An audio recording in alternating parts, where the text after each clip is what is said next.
So what do you get when Ubisoft sees the success of games like Call of Duty and wants to get in on that money? Well, you get a game called XDefiant, formerly known as Tom Clancy's XDefiant, which was a really terrible way of branding it because Tom Clancy's name is generally associated with more tactical games, or at least games that are rooted in some form of relative authenticity, neither of which even remotely apply to XDefiant, so it's good that they dropped the Tom Clancy moniker. Not that it really means all that much, considering that this game has been in development for quite a long time now. It was first announced to the public back in 2021.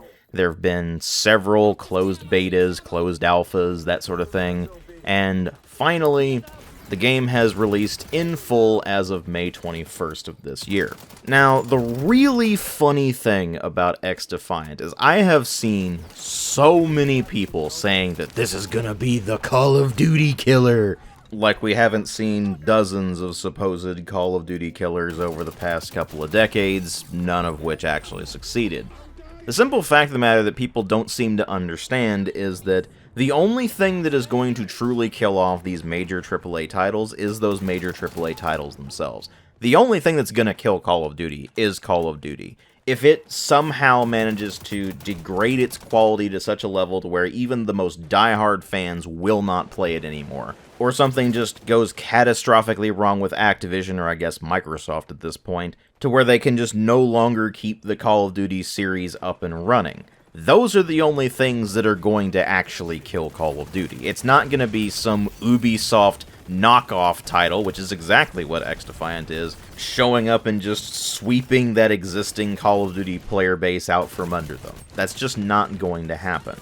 The simple fact of the matter is, people like the way Call of Duty plays, and XDefiant doesn't play like current Call of Duty does. It plays a lot closer to the likes of Black Ops 3 and 4. Both of which were trying to cash in on the hero shooter craze of the time, which is long past at this point. And not only did neither of those games do a very good job of actually implementing this whole hero shooter idea, the Call of Duty fanbase didn't really like them very much either, so they pretty quickly moved on from them. So what we're seeing here is that even though the player counts for XDefiant are pretty high, I think it reached around 8 million or so players worldwide, which is definitely impressive, don't get me wrong, it's probably going to drop off really quickly.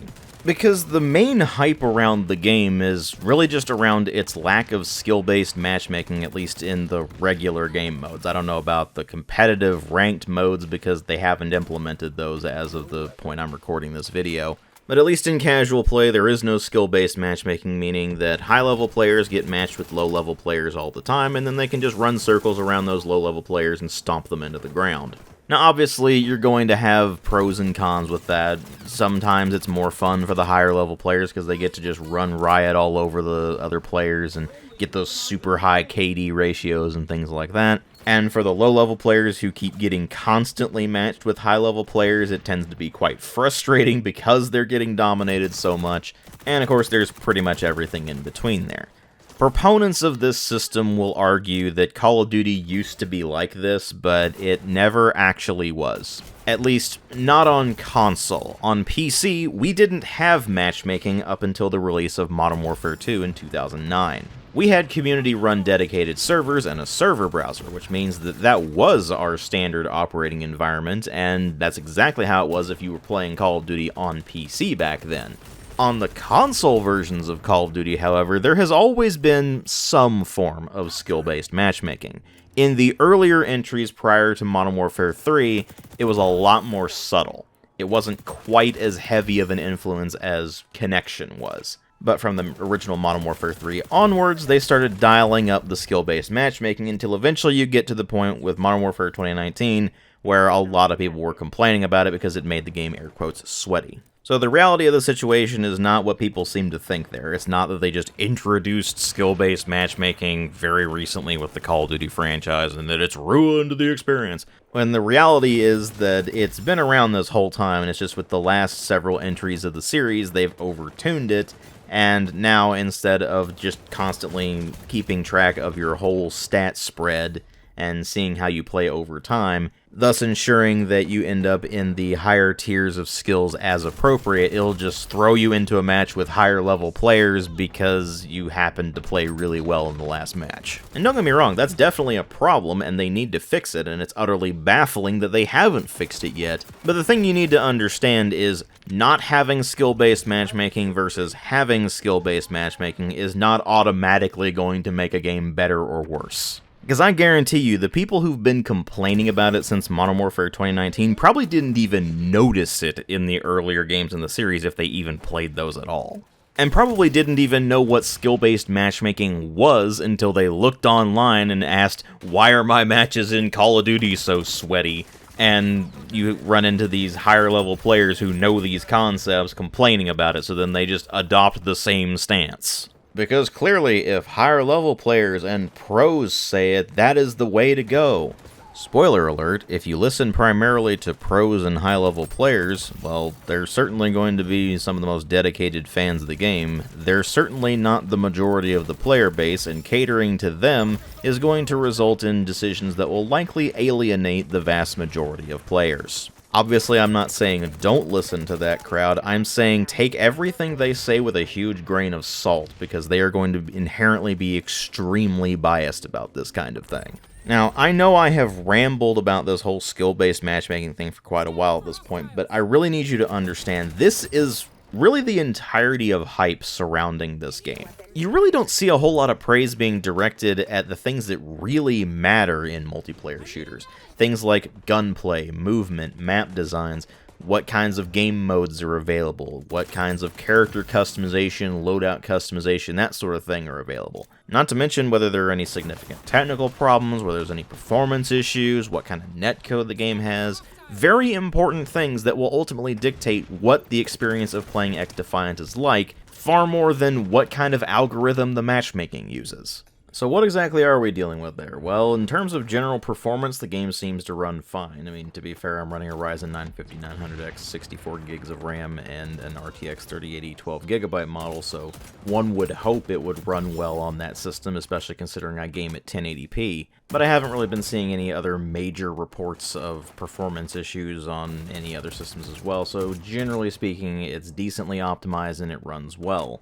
However, it is definitely not a looker. This is a game that looks like it could have come from the earlier days of the PS4 and Xbox One lifespan. Not necessarily downright ugly, but completely unimpressive in terms of visuals, especially for a game that is releasing in 2024. Especially considering that it's PC, Xbox Series X and S, and PlayStation 5 exclusive. There's no PS4 or Xbox One version. So they definitely could have bumped up the visuals if they really wanted to. Instead, they ended up with a game that frankly just looks kind of cheap. And that cheapness factor is really not helped by the general lack of identity that XDefiant has. It's based entirely around Ubisoft's other franchises, and the games it draws from, at least as of the time I'm making this video, are Tom Clancy's The Division, the original one specifically, Watch Dogs 2, specifically, Far Cry 6, specifically, Splinter Cell, the series in general, and Ghost Recon Phantoms, specifically. That's a rather odd assortment of games, especially the inclusion of Ghost Recon Phantoms, considering XDefiant is a free-to-play game, and so was Ghost Recon Phantoms. It released back in 2014. It was the redo of Ghost Recon Online, and it ended up shutting down in 2016. So Ghost Recon Phantoms barely lasted 2 years, it didn't make much of an impact at all, and if anything, it kind of serves as a warning for what Ubisoft is probably going to end up doing with this game. They have a nasty habit of abandoning their free-to-play projects pretty quickly. So whether the inclusion of Ghost Recon Phantoms in this game is a portent of things to come, or just a really odd coincidence, well, remains to be seen. But considering it's a live service game, and live service games inevitably die eventually, well, I'd say its inclusion in the lineup is more of an omen. But anyway, those are the games that XDefiant is drawing its imagery, characters, and maps from, or at least the settings for those maps. And with that being such an odd grab bag, you're probably wondering how it all works. Well, they've set it up so that you select your faction first, and then there are currently, at least, 3 available characters to select within those factions. The characters themselves are purely cosmetic. You'll start with 1 unlocked in each of the factions except for DedSec, more about that in a moment. And you can unlock additional characters within those factions by completing challenges within the factions. So, for example, if you want to unlock one of the characters as the Phantoms, you need to absorb a certain amount of damage with the deployable barrier, and for another character, you need to absorb a certain amount of damage with the Riot Shield. After unlocking the characters, they are purely cosmetic. There is absolutely no difference in their stats. The only thing that actually matters is the faction they belong to. So those factions are the Phantoms from Ghost Recon Phantoms, Echelon from the Splinter Cell series, DedSec from the Watch Dogs series, Libertad, the revolutionary faction you play as in Far Cry 6, and the Cleaners, which were one of the antagonist factions in the original Division. As of the initial launch phase of the game, all of the factions except for DedSec are playable right off the bat. You only get 1 character for each of them, and you had to unlock the other 2 characters, of course, but they are all playable except for DedSec. You have to unlock DedSec by completing a major challenge, which is to earn 700,000 experience just by playing the game. Now, more on the unlocking process for that in a moment. As far as the factions themselves go, they all have a single passive trait, as well as a choice between one of 2 activated abilities and an ultra ability of some sort. So, for example, the Phantoms are basically meant to be the game's equivalent of a tank, at least in its current state, so they get the passive trait Hardened, which gives them a bit of extra health. It's not a substantial enough amount of health to really matter all that much, but it can be the difference between, say, 1 or 2 extra shots to bring them down.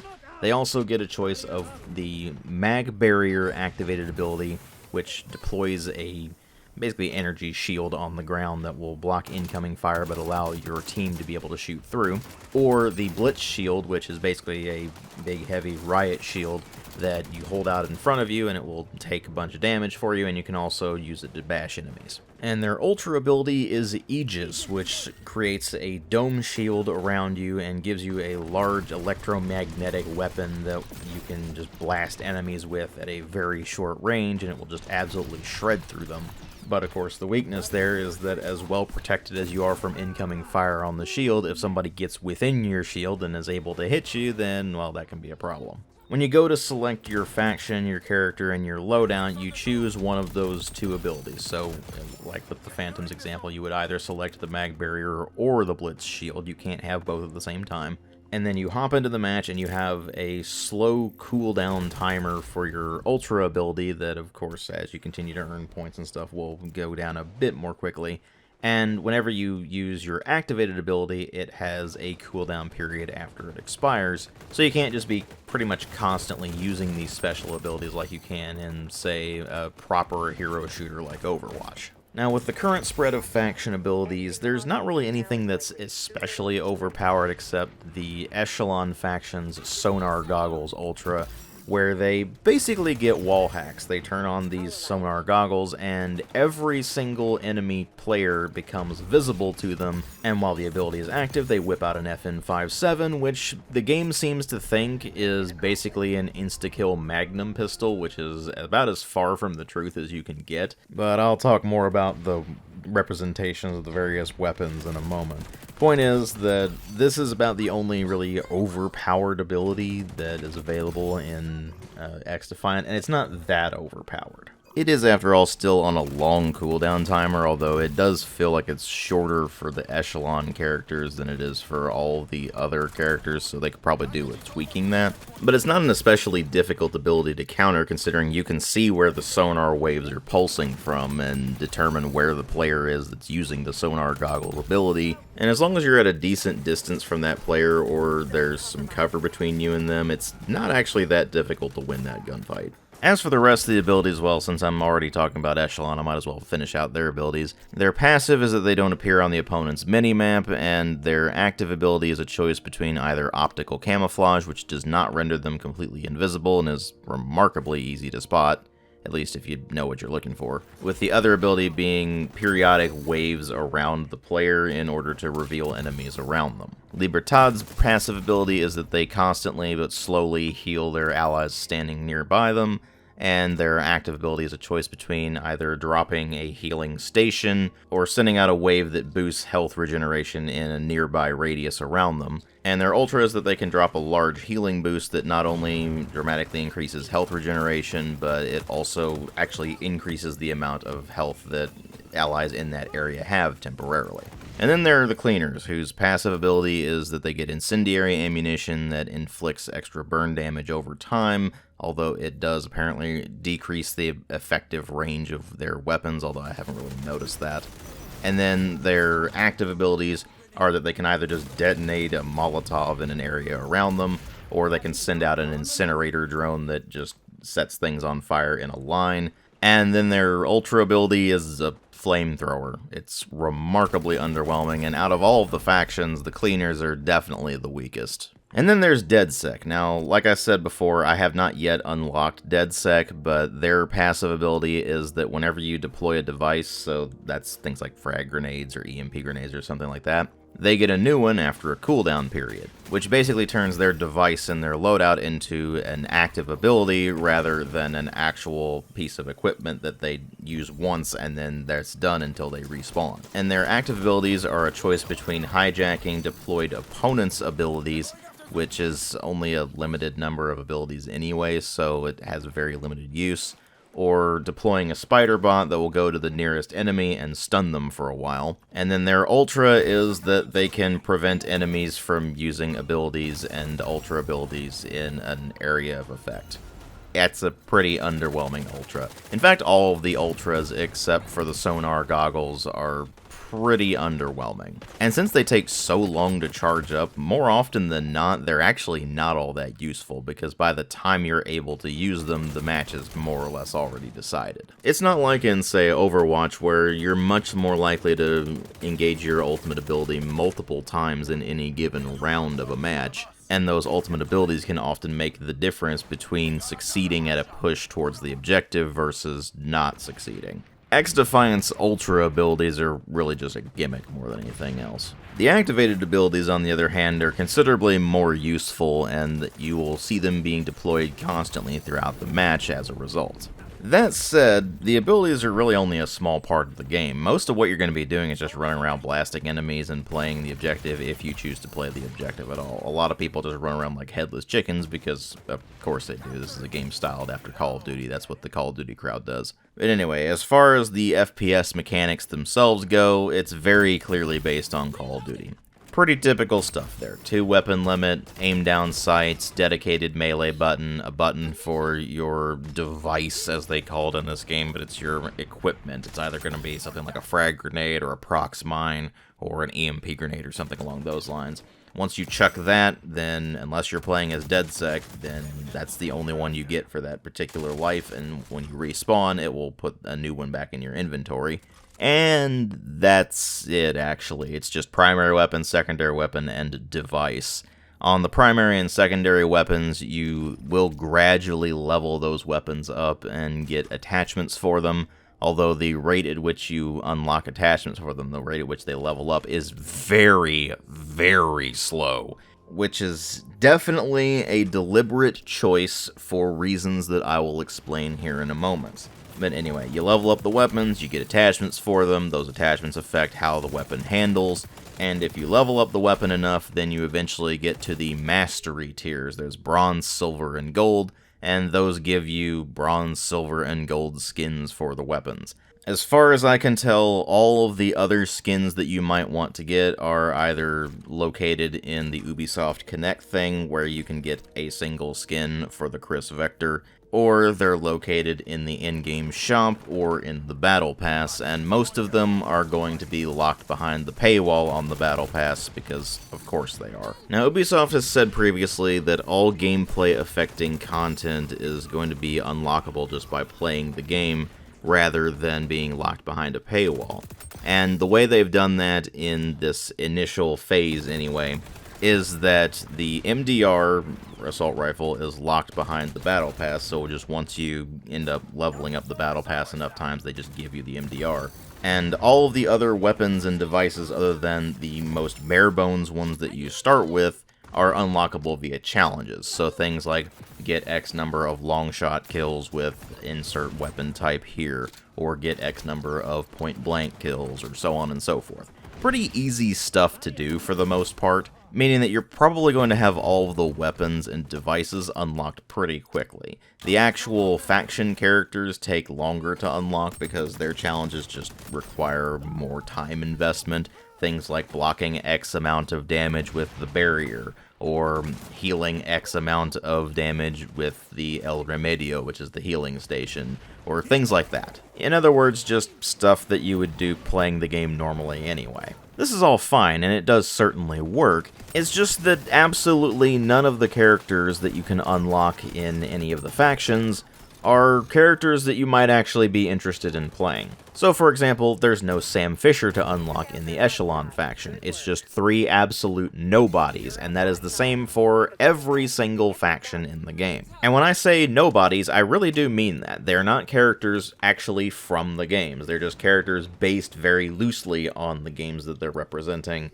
And all they are is just a change of appearance with a change of voice to go along with them. A purely cosmetic choice that has absolutely no bearing on gameplay, and frankly, absolutely none of the cosmetic options thus far are actually any good. And given the wide spread of source materials on display here, there's absolutely no unified vibe for XDefiant. It's just a grab bag of random crap thrown together. And it really does feel like that. I mean, when you look at the likes of Tom Clancy's The Division, sure, the story is absolute nonsense, but it at least takes its setting quite seriously, and it's a pretty depressing game when you look into the backstories and the lore of everything. Then you look at the Splinter Cell series, and those are all meant to be pretty serious espionage thrillers. Then you look at the tone of the Ghost Recon series, and that also takes itself pretty seriously.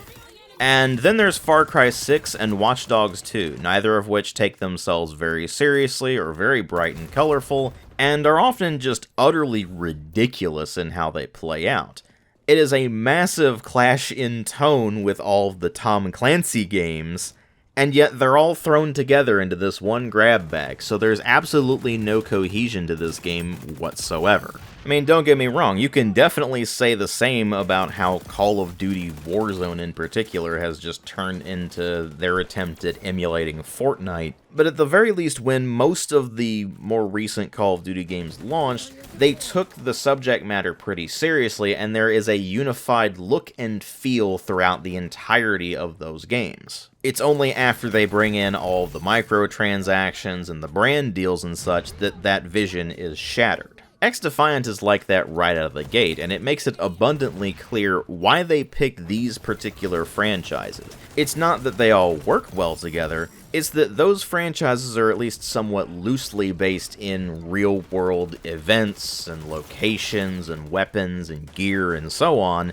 and thus they're some of the very few games in Ubisoft's repertoire that they can throw together in this and have it at least make a slight bit of sense. I mean, it doesn't really make sense to have, say, the Assassins or Templars running around in this, even though both organizations technically exist in the modern day in that universe. It's just that they're not really associated with firearms. A few of them are used in some of the games, but most of what they do is melee combat, bows, thrown weapons, things like that. Sam Fisher, at the very least, gets an F-2000 assault rifle and a 5.7 pistol to work with, so you can make a, frankly, really terrible, but at least an argument in favor of having Echelon in a game like this.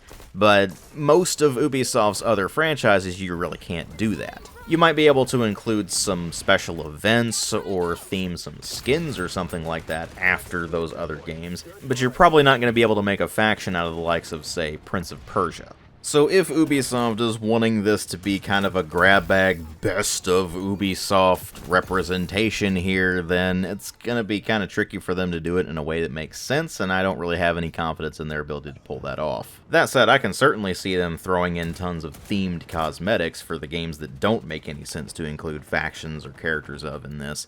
But I don't want to delve too far into that because that would lead me more into the game's monetization scheme, and I want to save that more for the end.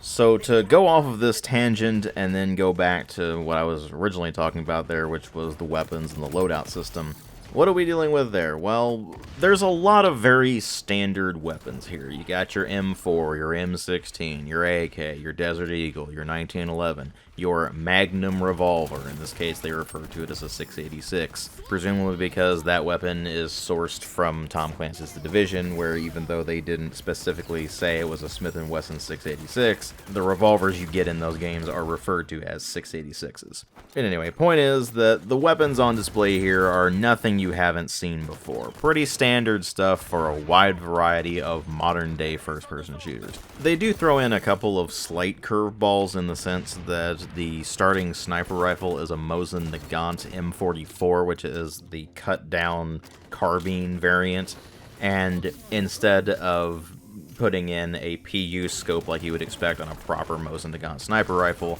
they have a pick rail mounted at the front of the rifle, and the scopes are mounted on that, so you can still make use of the clip loading system that you would have in the infantry rifle, and of course the actual M44 carbine, which of course results in partial reloads of that being really slow because you load in one round at a time, whereas when you run out of ammo, it's a lot quicker because you just load in a full clip instead of one round at a time.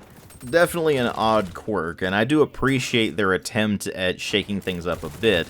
The problem is that all of the weapons are pretty boring to look at and use because they're just the same kind of stuff we've seen in so many other first-person shooters using this style of gunplay, all with animations that are very unremarkable, certainly nowhere near the quality standards that we see with the likes of the more recent Call of Duty games. And for some utterly baffling reason, Ubisoft decided to make all of the weapons look not only weathered, but just downright beat up and crappy. I mean, the Desert Eagle is missing its entire right grip panel, for no discernible reason. Several other weapons like the 686 or the 1911 have chunks of their grips missing. Some weapons like the AA-12 have sections cut out of the receiver for no discernible reason. Some of them are just missing random parts. The AK is missing its top cover, presumably because they think that looks cool, and sure, an AK will function with the top cover removed, but it's not a good idea, because if something goes wrong, then there's a very good chance that the entire recoil assembly is going to be launched into your face. And that's a lot of mass moving pretty quickly, so you don't want that launching back into your face. And there's other aesthetic choices that just don't make any sense at all. I mean, why are there 3 zip ties around the barrel of the 686? There's no reason for it. They don't attach anything to the barrel. They don't hold an optic mount in place or anything like that. They're just there. And besides, if you're using zip ties to try to mount an optic to your 357 Magnum revolver, well, you're not going to have an optic for very long, let's put it that way. Not to mention there's just really odd decisions, like every single semi-automatic pistol in this game having the hammer down no matter what. Here's a bit of free education for those of you who know nothing about firearms. The way a semi-automatic pistol with a slide works is that whenever the pistol is fired, the slide reciprocates, which causes the spent shell casing to eject out of the side of the weapon, hopefully. If it doesn't eject, there's a problem. And then when the slide moves back forward, it chambers a new round from the magazine, hopefully. Again, if it doesn't, then something's gone wrong. And the hammer is automatically cocked during this process, so your next shot is going to be single action. That's what we refer to as single action, in case you didn't know. Double action, you pull the trigger and the hammer cocks and fires. Single action, the hammer has to be cocked before you fire it. It's just you press the trigger and it causes the hammer to go forward. Now, Ubisoft, in their infinite wisdom, decided that all of the hammers should be down on all of the semi-automatic pistols that feature hammers. Which is stupid, because in the case of the 1911 and the Desert Eagle, that results in pistols that do not work. Because both the 1911 and the Desert Eagle are single-action only handguns. The hammer has to be cocked manually, or you have to rack the slide in order to be able to fire them. Why Ubisoft have chosen not to model these pistols this way, I have absolutely no idea, because they've definitely done it many, many times before, whether it be in the likes of Rainbow Six, or The Division, or Ghost Recon, or any number of other games. They've modeled them correctly. Hell, they modeled them correctly in most of the Far Cry games, which typically have some rather inaccurate weapon modeling in them, especially with regards to the weapons being mirrored. And yet, not only are they not modeled correctly in XDefiant, but they're just flat out ugly because they're all beat up, scrappy pieces of junk, and the only way you can get them to look even halfway decent is to apply a premium skin or one of the mastery skins to them. And if you're applying one of the mastery skins to them, well, those are really shiny, so whether it's bronze, silver, or gold, it just ends up looking really gaudy and awful. So you can't really make these guns look actually somewhat functional and sensible for, I don't know, use by, say, Echelon, a well-funded government agency, or the Phantoms, a well-funded military group. Anyway, rant about the aesthetics of the firearms aside, how do they actually function in-game? Well, it plays a lot like a Call of Duty game in that regard, both in the sense of the raw mechanics, well, with the whole aim-down-sight mechanic, the amount of shots it generally takes to bring down an enemy, so on and so forth, and, of course, something that the Call of Duty series itself has actually more or less fixed as of the last several entries in the series, which is the netcode. The netcode in XDefiant is pretty bad, and from what I'm seeing, it has been bad ever since the earliest stages of beta releases that they had. So they've known that the netcode has been bad for a long time, they have been told that it is bad for a long time, and yet they still have not fixed it. And when I say the netcode is bad, I don't mean things like rubber banding or the servers crashing or anything like that, although the game did have some server issues on launch day that they did sort out. No, I'm talking about constant hit registration problems, where you are aiming directly at an enemy, even at close range, and the shots just do not connect. And even when the shots do connect, they don't behave in the way you expect. For example, you might be aiming at an enemy's head and shoot them in the head with a sniper rifle, which should be a guaranteed instant kill, and yet it doesn't happen. It does instead the kind of damage you would expect to do if you had shot them in the leg. And there are constant problems where you will be running into cover and an enemy will be shooting at you, and you will continue to take damage even if you are well into the cover itself, because on their screen, you're still in the open and still being shot. It is an incredibly irritating problem that the Call of Duty series used to suffer from considerably more. It still happens very occasionally these days, but for the most part, they've sorted that problem out. And most modern first-person shooters with decent netcode don't have this problem either anymore, or at the very least have minimized it. XDefiant's netcode, on the other hand, is so horrendously outdated that this problem happens constantly. In every single match, no matter what map it's on, no matter what game mode you're playing, no matter what server you're on, no matter what region the server is located in, it does not matter. The hit registration is a severe problem. And it doesn't matter what kind of connection you have either. You could have gigabit fiber or DSL, it does not matter, this problem will happen to you.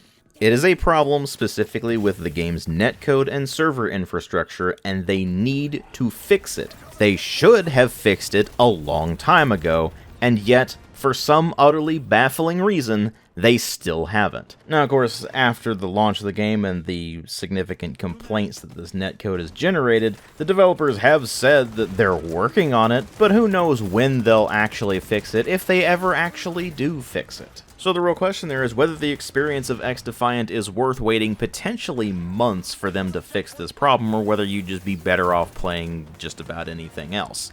Well, let's put it this way. The gunplay, I have said, is very reminiscent of Call of Duty. But just because it reminds you of Call of Duty doesn't mean it feels exactly like Call of Duty does. Call of Duty feels smooth, it feels fast, it feels frenetic.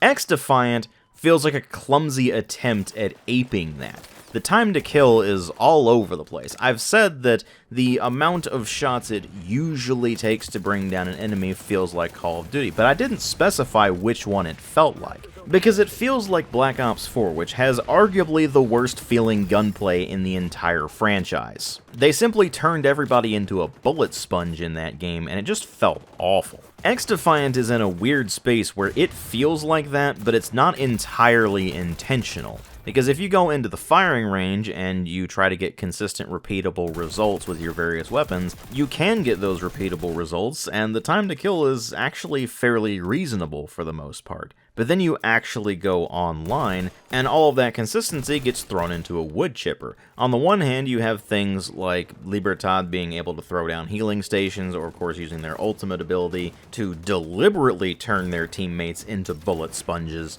But then there are all the other circumstances. What weapon you're using, how far away from them you are, and whether the netcode chooses to favor you or not, that will just either turn enemies into absolute damage sponges, or make them feel like they're made of tissue paper. There's basically no in-between there, and it's incredibly frustrating. Consistency is incredibly important in a multiplayer first-person shooter or multiplayer game really of any kind, and XDefiant simply is not consistent. If you could point to one specific ability that was activated and go, oh, I see what's going on there, I understand what happened, then that would be one thing.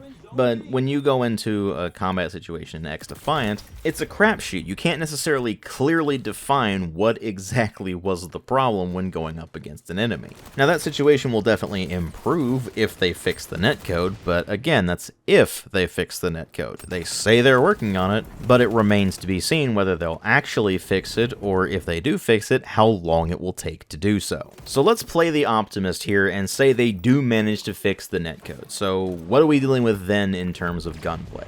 Basically, what is it like playing in the firing range where you're not running into serious netcode problems? Well, it's thoroughly mediocre at absolute best. None of the weapons actually feel powerful to use. A lot of that comes from the sound and animation. The animations aren't great. They're not the worst I've ever seen either or anything, but they're just not great. They certainly don't stand up to the likes of, say, the Modern Warfare games. And the weapon sounds are just absolutely terrible. Every single one of them sounds like a total pea shooter, which makes absolutely no sense. I mean, these are supposed to be firearms, and in many cases, actually quite large, beefy firearms, like 50 cal sniper rifles, and a 50 AE Desert Eagle, and a 357 Magnum revolver. These are very loud firearms, and yet, in the game, they just make dull thumps at absolute best. I was actually legitimately baffled when, on the carnival level I was playing at the time, I was incredibly frustrated with the way the match was going, and I decided to shoot one of the balloons just to see what would happen. And the balloon popping was several times louder than the gunshot. I'm not joking when I say the balloon pop sound effect is infinitely beefier than the actual gunshots for every single firearm in XDefiant. It is completely baffling. Especially considering that this has never really been that big of a problem in any of Ubisoft's other games featuring firearms. I mean, you go to the Far Cry games, for example, and they have pretty decent gun sounds. You go to Rainbow Six Siege, it's got pretty decent gun sounds. The Division, pretty decent gun sounds. Hell, Watch Dogs has pretty decent gun sounds. And yet, in XDefiant, they're all absolutely pathetic on top of not looking right and not feeling right in terms of the amount of damage that they're doing and things like that. And the end result is gunplay that just feels, at absolute best, extremely mediocre, and at worst, well, it just doesn't work properly. And such a core fundamental aspect of a first-person shooter is, at best, mediocre. That means that the rest of the game has to compensate for that, and it just doesn't. The game modes, frankly, are not very good. There are two modes that are played on the progressive maps, as they're calling them, which there are 4 of right now, and those modes are Escort, which is just a mode taken from Team Fortress 2 originally and also popularized more by Overwatch, where one team is trying to push a payload to the objective point and the other team is trying to prevent them from doing that. And the other mode on this is zone control, where the defending team is trying to prevent the attacking team from capturing points on the map, where they just have to go up to those points and stay in them for a period of time until eventually they take control of the zone, and then they can move on to the next point. And just like the escort mode, it was simply taken from other games that frankly did it better. Then there are the selection of currently 10 arena maps where the other game modes are played, and those consist of domination, which is exactly like it is in Call of Duty. There are 3 points on the map that your team is trying to capture and hold, and by capturing and holding these zones, you can generate points for your team, and eventually, by the end of the match, either you'll run out of time, and whoever has the most points will end up winning the match, or much more likely, one team will hit the score limit and win. Then there's the Occupy game mode, which is a simple King of the Hill mode where a capture point is spawned somewhere on the map, and each team is fighting over it. The longer a team can hold it, the more points they generate for their team. And then after a period of time, the capture point expires and a new capture point is spawned somewhere else on the map, and then the process repeats until eventually one team hits the score limit or you run out of time. And then finally, there's the Hotshot mode, which is the closest thing XDefiant currently has to a team deathmatch mode. And it's basically like Kill Confirmed from Call of Duty, where you drop an enemy and they drop a dog tag that you need to pick up in order to actually score for your team, and players can pick up their allies' dropped tags to prevent the enemy team from scoring as well. Only in the Hotshots mode in XDefiant, instead of dropping dog tags, you drop a bounty, and the twist on this mode that makes it more than simply Kill Confirmed from Call of Duty is that the top 2 players who have the most bounties, regardless of which team they're on, are granted hotshot status, so whenever they pick up a bounty, it counts as more points for their team, and of course taking down an opposing team's hotshot gives you even more points when you collect the bounties for them as well. Thing is, that's not really much of a twist, and we've also seen that before as well, so there's really not a single mode in XDefiant that the developers can truly say is XDefiant's specific mode. It's just a grab bag of modes that they took from other games that frankly just did them better. And while the maps themselves are visually based after the various environments that you would see in the games that XDefiant derives its characters and such from, the layout of the maps themselves is mostly just the 3-lane style that we see in Treyarch's Call of Duty games, and that gets stale extremely quickly. And really, that's the main takeaway here. It's not necessarily that XDefiant is an outright awful game, because it's not an awful game.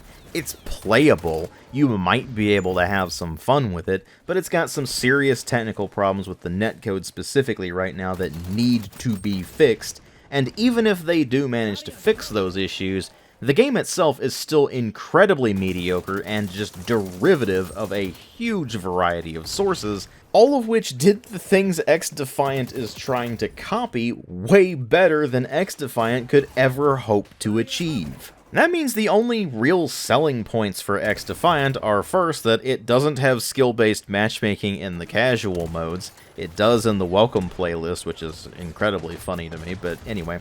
No skill-based matchmaking is apparently their big selling point here, and then aside from that, it's free to play, so you don't have to buy the game to try it out. And the third main selling point is simply that it's about 30 gigabytes to install it or so right now.